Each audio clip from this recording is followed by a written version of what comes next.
bangkay ng dalagita na atagpuan sa labas ng nicho.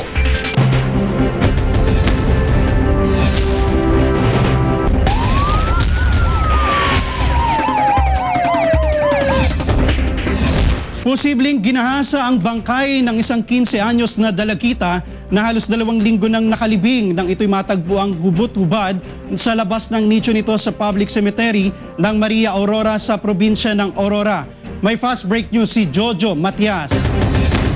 Hindi makapaniwala si Mang Gregorio Molina sa nangyari sa bangkay ng kanyang 15 anyos na dalagita na inilibing noong pang Pebrero 12. Ayon sa police report, alas 5 ng hapon nitong Lunes nang matuklasan ng isang lalaking nagsusuga ng kambing ang bangkay ng anak ni Mang Gregorio na nakalabas sa nicho nito sa public cemetery sa Barangay 1 Poblacion, Maria Aurora.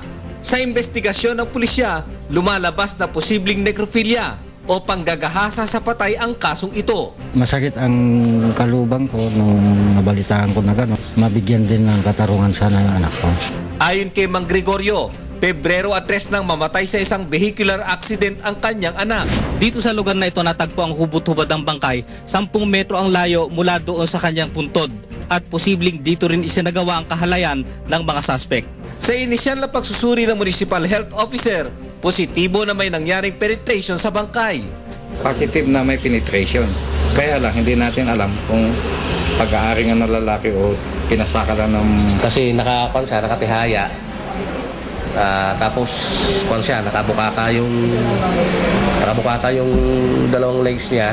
Hubad, wala na. Totally naked na siya. Totally naked. Sa ngayon, sinusundan ng pulisya sa kanilang investigasyon ang kwento ng ilang residenteng nakatira malapit sa sementeryo na may isang grupo ng mga kabataang kalalakihan na nagpupunta sa sementeryo bago ang insidente. Naniniwala rin ang pulisya na hindi isang tao kundi grupo ang nasa likod ng kasong ito. Jojo Matias, Fast Break News, Aurora.